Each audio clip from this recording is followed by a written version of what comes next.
Bonjour à toutes, contente de vous retrouver pour cette nouvelle semaine dans À table avec Annabelle. Et nous allons avoir une excellente semaine. Nous aurons toute cette semaine une invitée, Johanna Exbrayed, qui est là pour la première fois en vrai sur le plateau autour de la table. On avait déjà fait plusieurs émissions avec elle à distance, mais elle est là aujourd'hui. Mais avant de lui laisser la parole, Aurélie avait aussi un petit mot à vous partager. Et oui, je veux tout simplement prendre ce temps pour vous remercier, chers partenaires.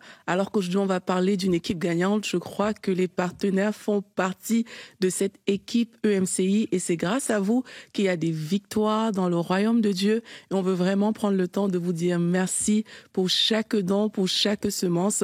Tout ce que vous engagez dans cette œuvre, ça contribue à toucher des vies. Il y a plusieurs personnes qui nous envoient des témoignages vraiment inspirants, édifiants. Et tout ça, c'est grâce à vous qui faites partie de cette équipe. Et aujourd'hui, comme je dis, on vous remercie. Et aussi, on veut même prier pour vous. Et même vous qui nous écoutez aujourd'hui, prenez du temps, là où vous êtes, de prier pour nos partenaires. Vraiment, parce que le travail qu'on effectue ici, c'est vraiment avec eux. Donc, on va prier ensemble. Et je veux juste déclarer que le Seigneur vous fasse du bien. Oui, tendre Père, fais du bien à ces personnes qui s'aiment jour après jour, ces personnes qui chaque mois mettent de côté quelque chose pour soutenir ton royaume. Seigneur, on prie afin que tu leur fasses du bien. Tu as dit qu'on verra la différence entre les personnes qui te servent et celles qui ne te servent pas, alors qu'elles ont choisi de te servir, alors qu'elles ont choisi, Seigneur, de semer dans ton royaume. En retour, mon Dieu, on prie que des grâces surnaturel soit leur partage, que tu visites, que tu ouvres des portes qui étaient fermées, que tu fasses du bien, Seigneur, par ta puissance et par ta grâce. Seigneur, merci pour chacune de ces personnes. Merci pour les sacrifices consentis. Merci, Seigneur, pour la grâce que tu relâches dans la vie de ces partenaires. Alléluia, gloire à Dieu. Et si toi aussi tu veux devenir partenaire, n'hésite pas à nous rejoindre à cette adresse emcitv.com/don et on se réjouit de t'accueillir aussi dans cette belle famille des partenaires. Que Dieu te bénisse. Amen, merci Aurélie. Et je vous le disais, nous avons donc toute cette semaine une invitée avec nous, avec Stéphanie aussi qui est là, bien sûr. Oui, Stéphanie. Et pas Johanna, bienvenue à toi Johanna, à table avec nous. Oui. Wow. C'est chouette de t'avoir en vrai. Oui. Ah, mes petits caribous préférés. D'où vient cet accent? Johanna, toi t'es canadienne en fait. Oui, moitié. J'ai ma maman canadienne, mon papa français. Ok, ouais. T'as déjà vécu au Canada? Pas vécu, mais tu vois, je vais toujours voir ma famille, c'est du côté de Vancouver. Ok. Je suis en plus anglophone à la base. Wow. Mais écoute, c'est ça le petit côté charmant, le petit côté canadien. C'était ça ta petite touche. Donc Johanna, tu vas être là toute la semaine avec nous, puis comme je disais, c'est ça, on a déjà eu l'occasion de faire des émissions, mais à distance ensemble. Et c'est ce qu'on se disait quand on s'est rencontrés en vrai pour de vrai. C'est comme c'est comme si on se connaissait déjà, comme si on s'était déjà rencontrés et c'était super c'est super quand on vit ça avec les gens qu'on rencontre pour finalement la première fois. Dans le même esprit. Exactement. Et tout ça pour nous introduire à notre sujet sur l'équipe. Très belle introduction. Ouais, je trouve. Bon, un peu bancal quand même. Mais quand on parlait des thèmes à aborder, il y avait des thèmes par rapport aux relations, peut-être aux amitiés. Puis tu as dit, j'aimerais partager sur le travail en équipe parce que toi, c'est quelque chose que tu vis, qui te tient à cœur. Et j'aimerais te dire, avant qu'on puisse avancer dans le sujet, que c'est un sujet qui, en fait, nous concerne toutes. On vous dit, ouais, mais moi, peut-être, j'ai pas d'équipe, je suis pas une leader, j'ai pas des gens sous ma responsabilité. C'est pas une question de ça, en fait, le travail en équipe, et on va le voir ensemble. Et c'est peut-être aussi, d'ailleurs, à cause de ce genre, quelquefois, de préjugés ou d'idées préconçues qu'on a sur l'équipe, le travail en équipe, qu'on manque cette grande bénédiction que d'être entouré. Et comme je disais, toi, Johanna, c'est quelque chose d'hyper important dans ta vie perso, dans ta vie ministérielle. Oui. Ouais, on n'est pas on s'autoproduit pas tout seul, c'est pas vrai. Rien que le fait que tu naisses, tu auras eu besoin de tes parents, d'avoir des instituteurs. C'est irréel d'être seul. Ce n'est pas du tout naturel. Et on le comprend quand on est petit, mais il faudrait qu'on continue à le comprendre en étant plus grand. Et je trouve que le travail d'équipe, ce qui m'a aidée, moi, c'est de me dire, voilà, Dieu m'appelle à ça, mais je n'ai que ça en don, Mais si je travaille avec les autres, j'ai la full picture, j'aurai tout. Parce que chacun a son bout. Et j'ai vu que dans mon ministère, comme je travaillais avec les autres, tout pouvait se faire. Moi, je peux pas tout faire. Je peux pas organiser, je peux pas faire l'accueil, je peux pas faire la louange, je peux pas prêcher, je peux pas prier. Alors du coup, j'ai levé une équipe et du coup, déjà, les gens se lèvent. Toi, la tâche est moins lourde quand tu es ensemble. Et franchement, c'est beaucoup plus fun. C'est beaucoup plus fun. Hein, le joug est léger. Tu n'as pas à tout gérer, toi. Et moi, quand je vois la Trinité, le Père, Fils, Saint-Esprit, tu dis Dieu lui-même, c'est fait en team, en équipe. Alors, c'est bizarre à expliquer la Trinité, mais ça se comprend un peu plus par révélation. Quand tu comprends Dieu, tu te dis le Père, le Fils et le Saint-Esprit, ensemble, forment une équipe. Jésus, il vient, il prend 12 disciples, c'est pas des champions. Enfin, c'est un petit peu. Et il a préféré, même si c'était des gars un peu tordus, de se dire ouais, mais pas tout seul. Et des fois, nous, on se dit ouais, mais celui-là, non, mais ouais, mais vaut mieux des fois que tout seul. Et le Seigneur il m'avait dit Johanna, quand tu rentreras dans le mystère, je vais te demander 2 choses, de prier et d'être jamais seule.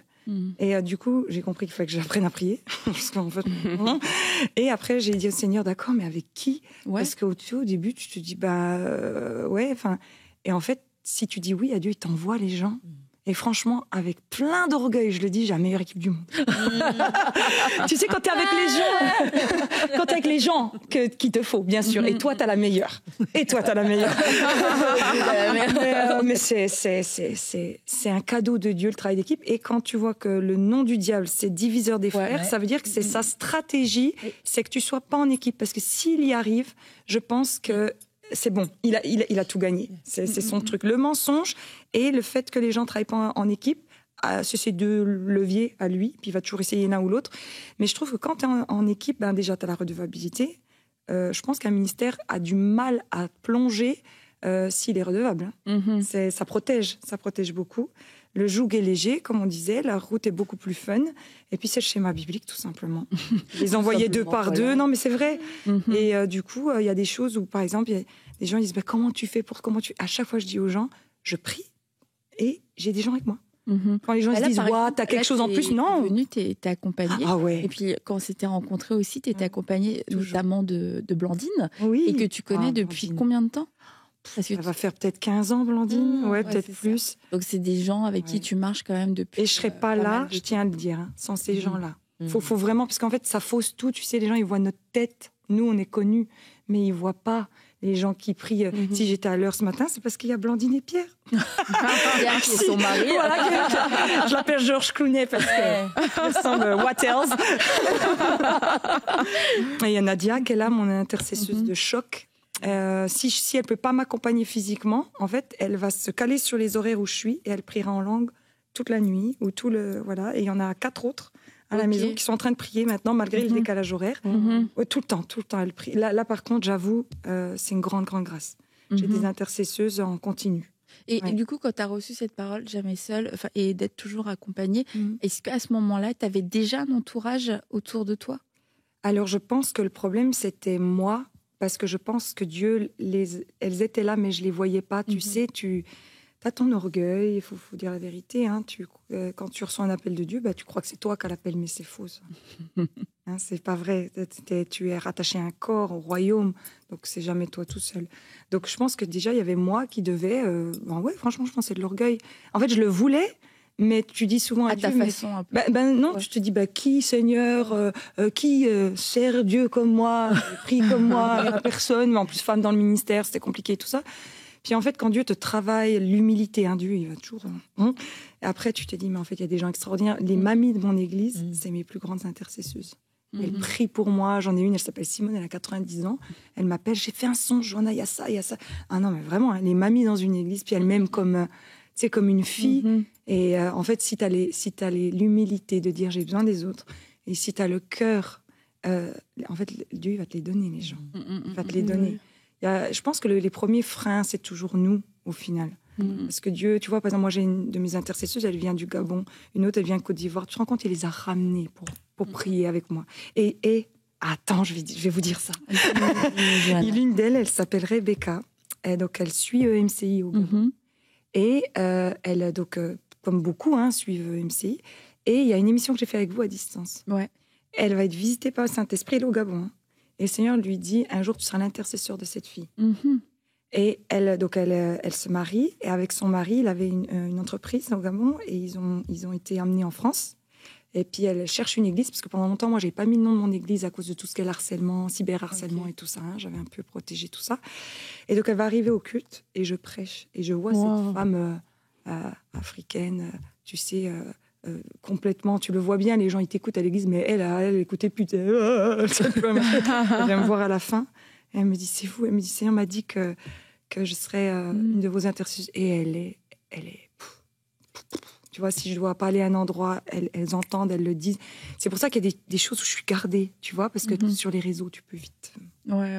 C'est ça, les réseaux. C'est les gens, ils t'envoient des louanges, et ils t'envoient des critiques, et ils t'envoient des menaces de mort. Va jongler avec tout ça. Et du coup, tu as une armée, je trouve. En fait, tu as une famille et tu as une armée. C'est bizarre à dire, mais...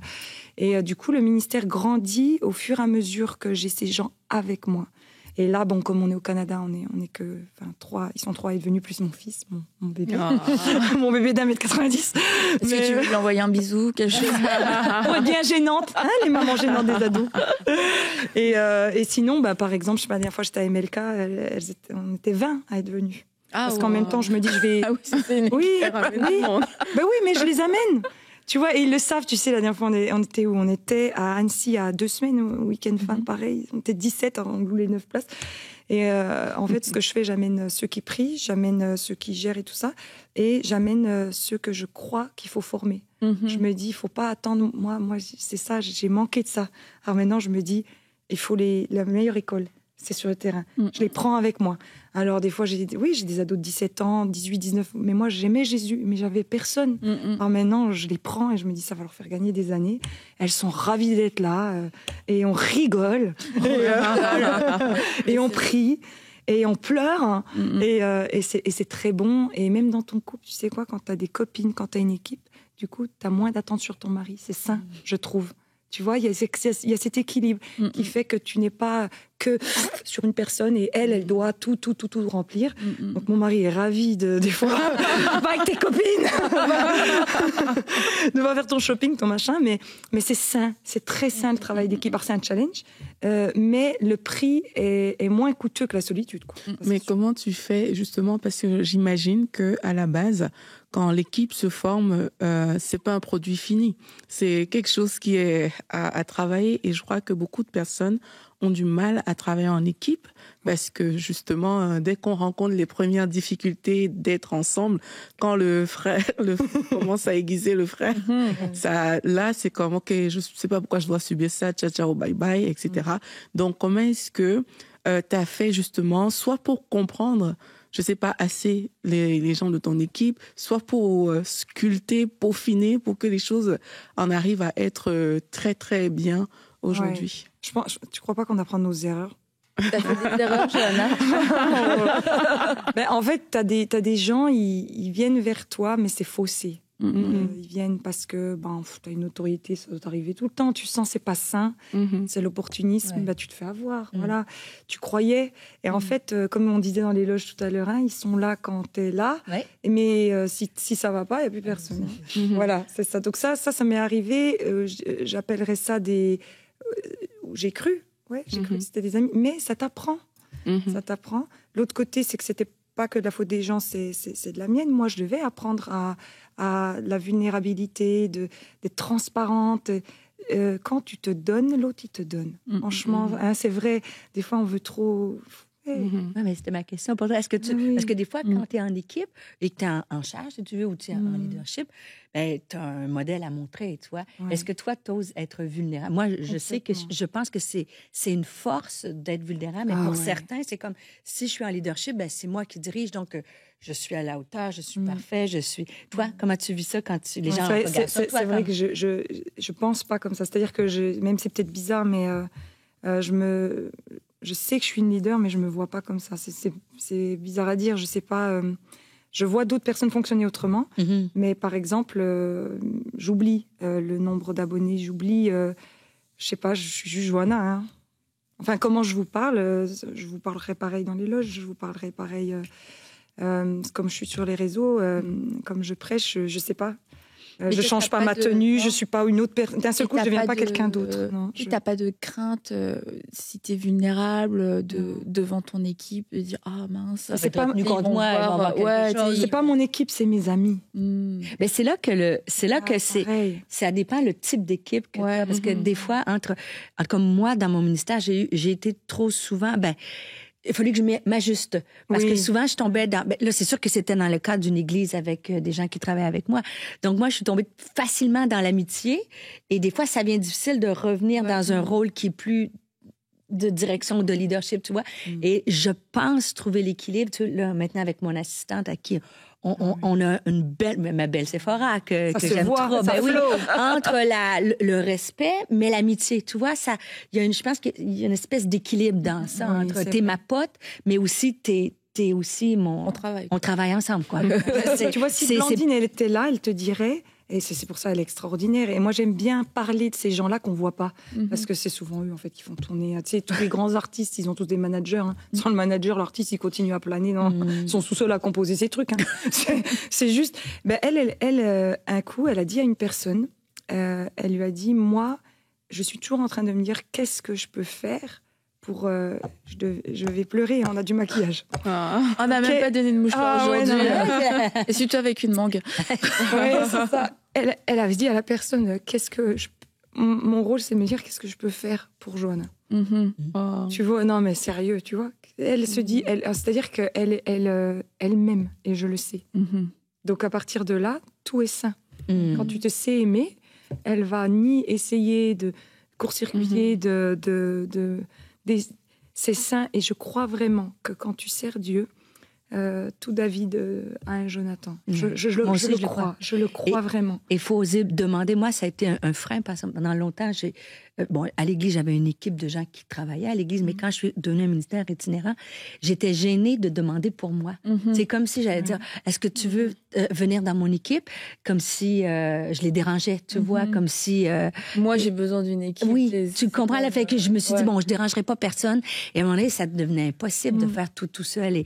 Et c'est là que de trouver, moi, je prie, si vous œuvrez, peu importe dans quel domaine, d'avoir quelqu'un qui va être un Jonathan pour vous, comme tu dis, qui va... Moi, Sephora, à la violence, il va m'arriver, je peux l'appeler à toute heure de la nuit, tu vois. Je sais que... Faisons un test. C'est bon!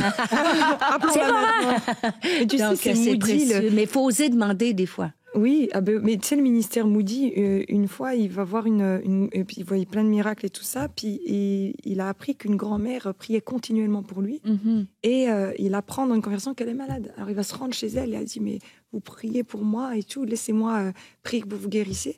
Et elle était en fauteuil, et Moody, elle va lui dire, laisse-moi.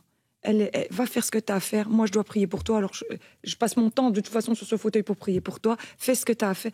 Et en fait, elle était dans son couloir, sûre, même si c'était pas facile, parce que tu as envie de dire, mais pauvre mamie, t'es assise, t'es malade. Mais en fait, ça lui allait. Et moi, je crois qu'au ciel, et je le dis toujours à mon équipe, et je prie pour eux pour ça, je crois qu'arrivé au ciel, on sera surpris des récompenses. On sera très surpris. C'est-à-dire que tous ceux qui sont dans l'ombre, ils vont avoir... peut-être même double, parce que comme sur Terre, ils n'auront pas eu la part, voilà.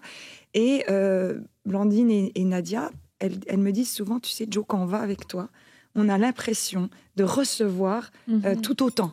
Tu vois, elles participent à ce qui... Je ne garde pas cette part pour moi, moi je les implique pleinement, parce que je ne trouve pas juste, tu sais, il y a des fois c'est bizarre, il y a des gens, c'est comme si c'était leur serviteur, tu sais, c'est pas normal ça, tu vois, je veux dire, tu serais...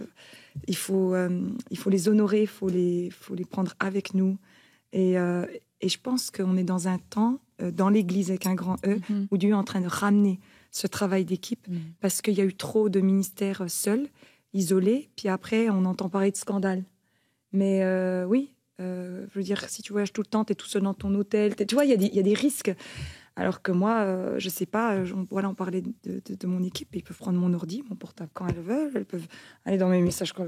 Tu vois, en fait, c'est comme si je pouvais dire au diable, t'as rien, tu vois. Enfin, et je crois que c'est vraiment le temps du travail d'équipe. Mon papa, il me dit souvent, citez-moi le pasteur de l'église d'Éphèse, le pasteur de l'équipe de l'église des Corinthiens. Ça n'existe pas. Il dit c'était des équipes. tout le temps dans ces églises-là. Et je crois que Dieu est en train de refaire ça et ça va faire des églises solides, ça va éviter des dérives. Parce que quand le frère, il est à côté de toi, tu peux pas faire ce que tu veux, comme tu veux.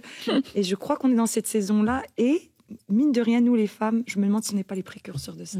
Parce que tu sais, en pastoral, les hommes, chacun défend, c'est des hommes, quoi. Alors que nous, les femmes, moi, j'ai bien aimé, tiens, on s'était vu à Paris, là, les 40 nanas. Ah bah, les masques, hein. On était toutes en train de...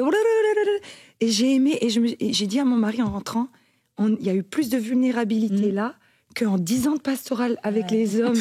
Parce que les femmes, je trouve qu'on pleure ensemble. Et Dieu va nous utiliser, je pense, pour ça. On aime papoter. Je pense qu'il faut préparer l'équipe aussi de... Chaque membre, en fait, on est aussi fort que le maillon le plus faible, tu vois. Donc, il faut travailler avec quand on est bien. Ça revient toujours à notre identité, à qui on est. Parce que même Jésus, quand la maman a dit « Mets mon fils à ma droite et l'autre à ta gauche », tu vois, dans une équipe, il faut gérer, nous aussi, l'attention qu'on donne à tout le monde, être équitable, de ne pas avoir une équipe où ils cherchent être à droite ou à la gauche de toi, tu sais, de voir que chaque fonction est importante. Même la personne qui a l'air d'avoir un rôle qui est le plus petit, il est aussi important parce que la chaîne est aussi fort. La jalousie peut venir. La jalousie. Et là, d'emmener, m'a confié ça ou je ne plus pas. Et ça, il faut arriver à travailler. Tout le monde est important dans une équipe. Je rebondis sur ce que tu dis. Tu vois, un coup, le Seigneur m'a donné une parole et je l'ai dit à mon église. J'ai dit, à partir de maintenant, le Seigneur me dit que ça va que faire de grandir. Et tous les dimanches, des nouveaux, l'église grandit. Un dimanche, mais vraiment, c'était bizarre, comme vide. Enfin, plein de trous dans les chaises, tu vois. Et un jeune, il vient, puis il me dit « Joe, pourquoi il y avait moins de monde aujourd'hui? C'est trop bizarre, ça fait vide. » Et moi, je lui dis « Ah bah, c'était les vacances. » Et je chante Saint-Esprit, me dit « C'est pas ça. » Et je rentre, et je suis dans ma voiture, et le Seigneur me dit « Ça commence à... dans ton équipe d'intercession. Et je savais pas, parce que souvent, elles me protègent aussi. Tu vois, elles font attention à ce que j'ai pas tous les combats. Donc, du coup, c'est ce qu'elles peuvent gérer, elles gèrent. Et du coup, dimanche d'après, je les ai rassemblés, c'était une petite quinzaine. J'aurais dit, les filles, il se passe quelque chose, tu vois. Tout le monde était... Toutes demandent pardon et tout ça. Et j'aurais dit, en fait, spirituellement, pour moi, l'intercession, c'est le QG. Je lui ai dit, vous avez vu, c'est comme si Dieu, il a fait... Il a relevé sa main à un moment. Donc, vraiment, elle demande pardon. Et tout ça, c'était des jalousies. Tu vois, de qui, hein. Et c'est bizarre, dans une équipe de prière. Mais en fait, l'humain est l'humain. Et vraiment toutes humbles, elles ont toutes dit oui, Joe, t'as raison, tout ça. Le dimanche d'après, encore plus de mon cœur. Tu vois.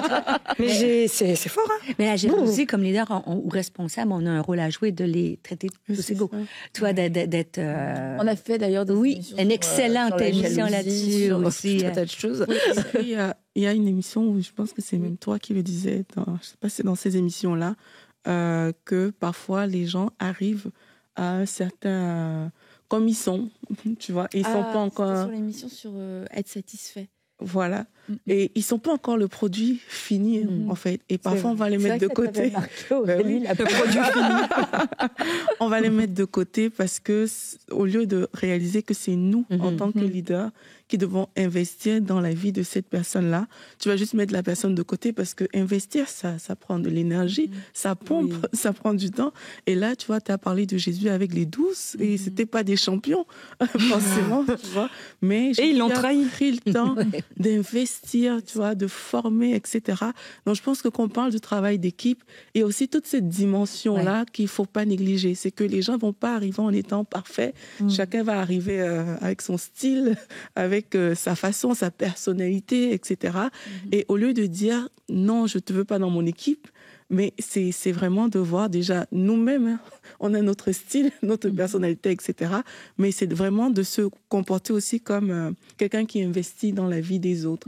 Et une chose que moi, je sais en tout cas, que j'ai déjà observé, qui me marque toujours, c'est que partout où on va voir, que ce soit dans des organisations, dans des églises et tout, les personnes fidèles, c'est des personnes dans la vie desquelles tu as investi. Les personnes qui sont juste là comme ça, qui n'ont pas cet investissement-là, un jour ou l'autre, elles sont libres en fait de faire ce qu'elles veulent, de partir. Mais tu vas voir que les gens qui restent, même quand il y a du trouble, c'est des personnes que un jour tu as pris le temps de t'arrêter et d'investir dans la vie de ces personnes-là. Donc moi je pense que parler d'équipe, c'est aussi parler d'investissement humain. Est-ce que ça coûte? Oui, ça va coûter émotionnellement, en termes de temps, etc. Mais il va falloir le faire. Et aussi, quand on parle d'équipe, c'est qu'il y a beaucoup de gens qui disent « moi, je suis une personne d'équipe ». Mais en fait, quand eux, ils disent « je suis une personne d'équipe », c'est que c'est moi le joueur principal. En fait, et quand on parle d'équipe, on parle de toutes ces personnes-là. Ah oui. Et quelquefois, c'est là où on a une mauvaise compréhension de l'équipe. C'est que c'est moi avec l'équipe. Mais en fait, je peux être autant dans l'équipe, même si je ne suis pas la personne la plus visible, même si je ne suis pas le buteur principal. Et c'est là aussi où on doit se dire, mais j'ai ma place dans une équipe. Et quelquefois, on ne veut pas rejoindre une équipe parce qu'on n'est pas le buteur principal. Et on veut une équipe pour nous, mais on ne veut pas faire partie d'une équipe qui va pousser peut-être quelqu'un d'autre. Et tu vois, dans ton cas, Johanna, c'est sûr que les gens doivent avoir dans leur cœur, ok, on accepte que Johanna, ce soit la partie visible de l'équipe et que moi, j'ai ma place autant qu'elle. Mais c'est qu'en fait, c'est ça, c'est que j'ai ma place autant qu'elle, mais on n'a pas les mêmes rôles, on n'a pas les mêmes responsabilités. Non, puis honnêtement, je ne suis pas sûre, Stéphanie, que beaucoup de gens voudraient les combats qu'on a. C'est-à-dire que la partie visible... C'est celle qui prend les coups. Il y a un combat spirituel derrière qui est réel. C'est sûr que le buteur, celui qui est en avant, il frappe. Quand il y a le ballon, plus... C'est celui, quand il rate. Oui. Oui, exactement. Mais tu vois, c'est de comprendre, en fait, si moi j'ai une équipe, d'investir, mais aussi de les honorer, comme tu as dit, pour qu'ils comprennent, en fait, c'est pas moi l'équipe, c'est nous l'équipe. C'est nous. Mais que si j'ai une autre place dans l'équipe, que je puisse le reconnaître. Et c'est pour ça que je disais, ça nous concerne tous, parce qu'on est tous appelés à jouer en équipe aujourd'hui. Oui. Et c'est juste que peut-être qu'on n'a pas bien compris quelle était notre place. C'est ça. Et quel était notre rôle dans l'équipe. Donc si moi, constamment, je suis... Non, mais attends, en fait, moi j'ai envie d'être à cette place-là. On n'est pas un bon joueur dans l'équipe. Et on va aller à contre-courant même des intérêts de l'équipe. Et du coup, à cause de toutes ces recherches individualistes et tout, beaucoup de gens se sont dit, ça va être plus simple d'être tout seul, tu vois, parce que... Tu ne peux pas gérer tout seul. Oh ouais, c'est ça, gérer les relations, on me dit non, je manque de liberté, je ne peux pas faire ce que Dieu me dit de faire, etc. Oui, mais il y a une espèce sur le coup de facilité rapide à dire, je préfère courir tout seul, ça va aller plus vite. Mais... mais moins loin. Tu es l'adage tout seul, on va plus vite, mais ensemble, on va plus loin. C'est ça, c'est le truc. Mais tu sais, c'est quand tu vis certaines tensions, quand tu vis certains ralentissements, en tout cas que tu vois comme des ralentissements, à ce moment-là, ton équipe, elle te saoule, en fait. Tu as juste envie de partir. Et c'est pour ça aussi, c'est important qu'on puisse le rappeler, on n'est pas fait pour courir tout seul. Et oui, c'est sûr c'est comme quand tu es marié, quand tu as des enfants, il peut y avoir des défis, etc. Mais franchement, est-ce que tu veux vendre ton mari et tes enfants à ce moment-là? Non. Je peux pas les abandonner, quoi. Ils font à l'œuvre. C'est que, c'est pas toujours évident, c'est pas toujours la chose la plus facile, mais comme tu l'as dit, la récompense, elle est beaucoup plus grande que le prix à payer.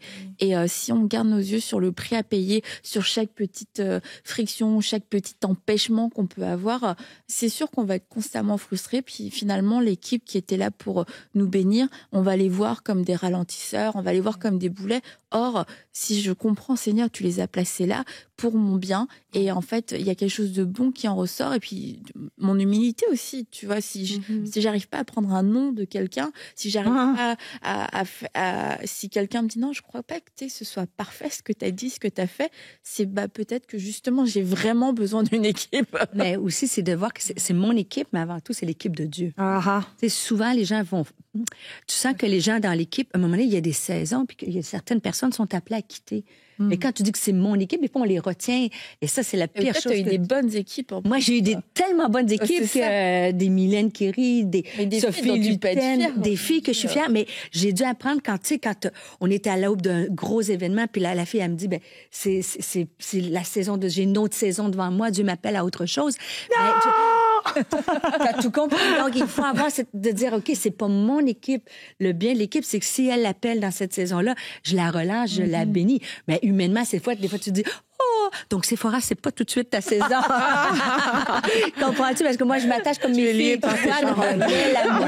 C'est de dire, ce qui est le plus important, c'est pas pour mon équipe, c'est elles dans l'équipe. Puis on bâtit le royaume. Ensemble. Oui. Donc, c'est là de garder, de dire, à un moment donné, il faut les relâcher puis être fier. Oui, moi, j'ai des bonnes équipes. Je sais bien les choisir aussi. Et les choyer. Et les choyer.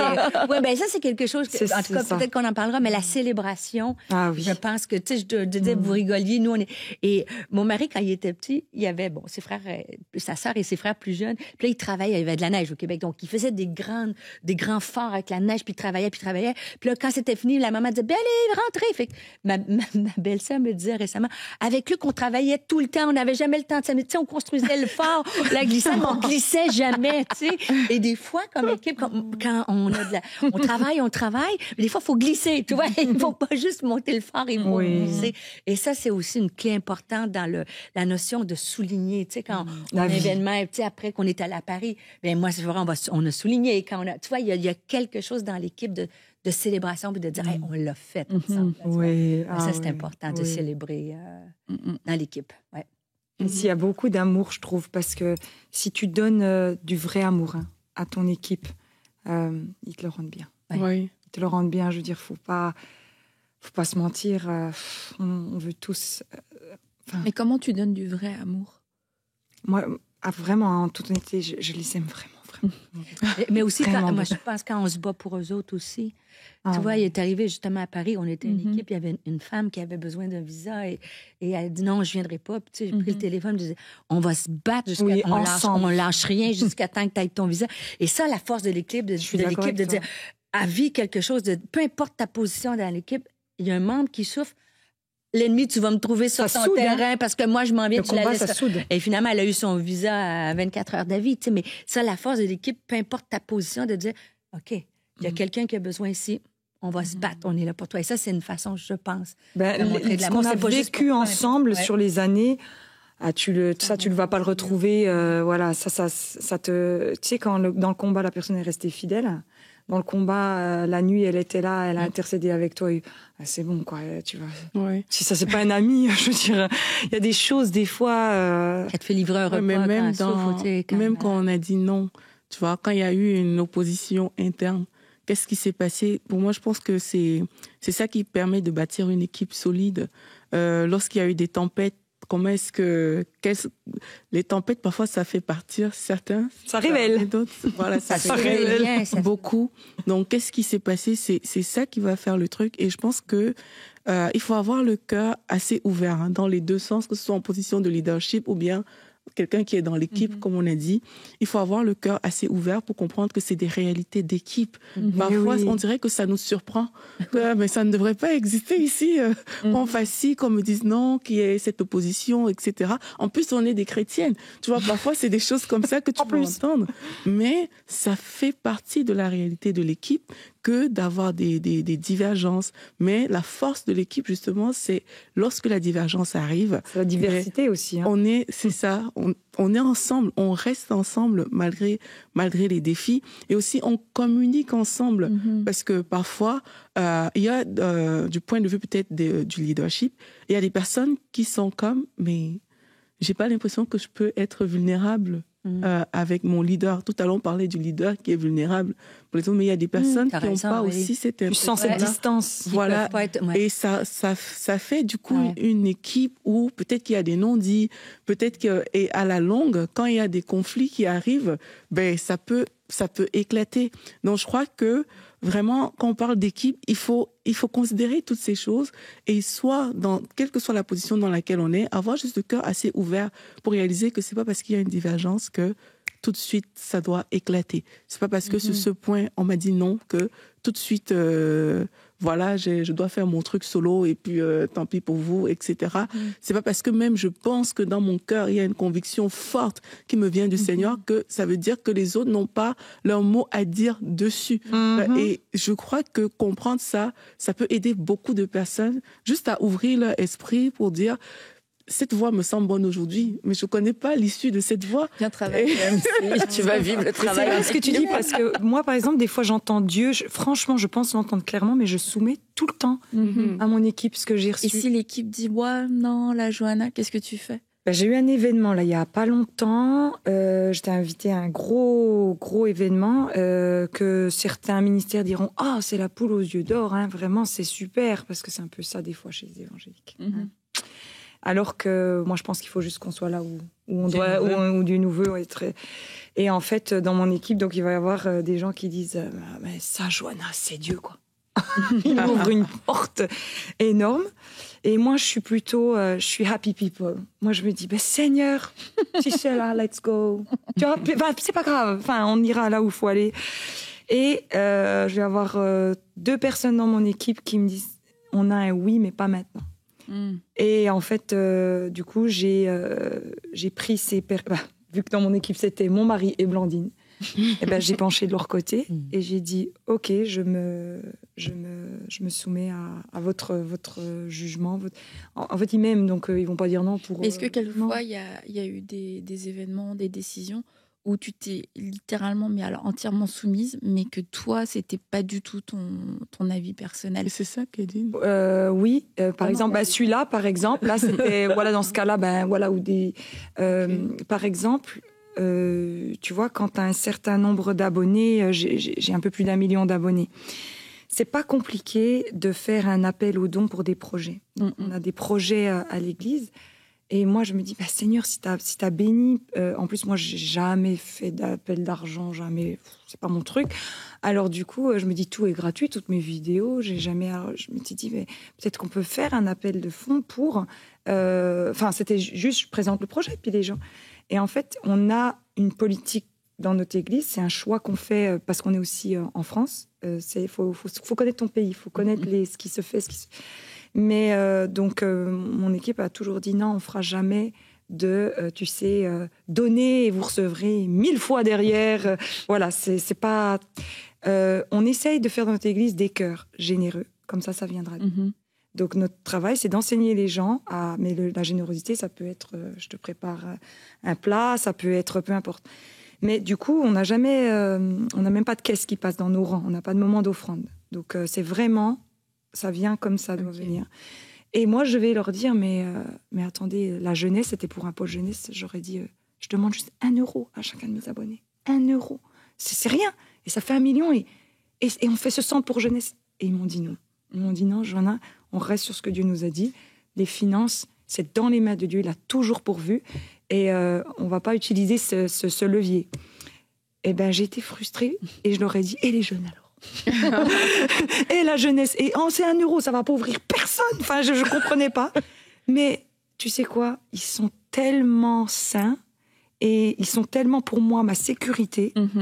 Et je sais aussi qu'il y a une main de Dieu sur mon ministère parce que je ne suis pas dans une magouille. Et mon mari m'a dit, reste saine, ne demande jamais rien. Ok, d'accord. Donc voilà. Et dans les 2 mois qu'on suivit, ça a été les mois où notre église a eu le plus de finances. Tu vois, c'est bizarre, hein. C'est comme si j'avais un petit truc... Et l'équipe, elle te garde. Mon mari m'a dit, on garde la vision, Joanna. Tu pries toujours, jamais seule, jamais d'appel de fond. Reste saine, et ça te garde sain, ton équipe, tu vois. Mais ta chair, elle toute seule, toi, tu te serais dit, bon, allez, je fais un c'était 1 euro par personne. C'est une orange. C'est rien. Mais des fois, on commence avec 1 euro, on ouvre la porte à 2, à 3, à 5, à 10. Ouais. C'est que si le Seigneur te dit... c'est quand on faudrait que tu rejoignes mon équipe, Stéphanie. Quelle sagesse. Non, mais c'est là sur la parole de Dieu. Je dis pas que c'est ça, mais dans le sens, Dieu, il connaît toutes choses dans ton cas à toi. Mais ça peut être d'autres choses pour d'autres personnes. Tu sais, ça veut dire que pour Joanna, c'est comme ça que Dieu donne. Tu peux parler autrement à d'autres personnes aussi. Oui, en fait, chacun doit faire. Et si Dieu me demande ça, exact. Moi, et c'est que je dois faire. Et Dieu me demande. Et c'est aussi ça le travail d'une bonne équipe, c'est de nous rappeler pour ce qu'on fait, ce qu'on s'était dit, les limites qu'on s'était fixées. Et c'est vrai que tout seul, quelquefois, on peut négocier avec soi-même, puis trouver un petit terrain d'entente. Mais quand on a cette équipe, et c'est des gardiens en fait. On est gardien de notre propre frère, de notre sœur. Non, mais Dieu t'avait pas dit ça. Oui, c'est vrai. C'est vrai. Écoute, C'est vrai. Et ça, c'est bon, surtout dans les temps dans lesquels on vit. Là là. Tu parlais de scandale. Franchement, entourez-vous d'une équipe. Oui. Ça peut être quelquefois, oui, il y a des choses à gérer, mais comme on l'a dit, puis j'aimerais vraiment que vous repartiez avec cette idée, c'est que la récompense est beaucoup plus grande que le prix à payer. C'est une protection, mais c'est pas juste une protection avec des chiens qui aboient autour de vous, qui sont jamais d'accord avec vous. C'est aussi des gens qui vont vous démontrer de l'amour, peut-être comme vous ne l'avez jamais démontré, qui vont, à travers ces relations, combler aussi une forme de vide et de solitude autour de vous. Et on peut chercher de différentes façons. Et ça peut aussi être une protection aussi contre toute forme de péché dans lesquels on peut tomber à cause de la solitude, à cause de ce vide qu'on peut ressentir, alors que Dieu puisse ouvrir vos yeux sur les personnes qui sont autour de vous, cette équipe qui est là, qui est peut-être déjà prête à venir vous rejoindre et à vous aimer, à ce que vous puissiez les aimer. Et puis aussi, j'aimerais que vous puissiez ouvrir vos yeux si vous faites partie d'une équipe ou si vous êtes appelé à faire partie d'une équipe pour comprendre quelle est votre place. Et si votre place est comme Blandine, comme Johanna en a parlé, qu'est-ce que je peux faire pour cette personne, pour l'aider, pour la servir, bien que ce soit une mission qui soit douce dans votre cœur et que vous puissiez trouver toute votre joie à faire la volonté de Dieu. Et oui, c'est vrai, la Bible nous le dit, c'est une réalité que les premiers seront les derniers et que les derniers seront les premiers. Donc n'ayez pas peur de passer à côté d'une récompense, d'une approbation, d'une reconnaissance sur cette terre. Ce n'est qu'un passage. Nous allons vivre pour l'éternité. Tout ce que vous aurez fait qui plaira à Dieu, qui aura servi ses intérêts, qui aura fait avancer son royaume, rien n'est perdu. Alors ne soyez pas freinés par ce genre de raisonnement. Trouvez une équipe, rejoignez une équipe, faites partie d'une équipe et si vous avez une équipe, occupez-vous bien de cette équipe que Dieu vous a donnée. On se retrouve mercredi, on sera encore avec Johanna et on se dit bye bye. Bye bye.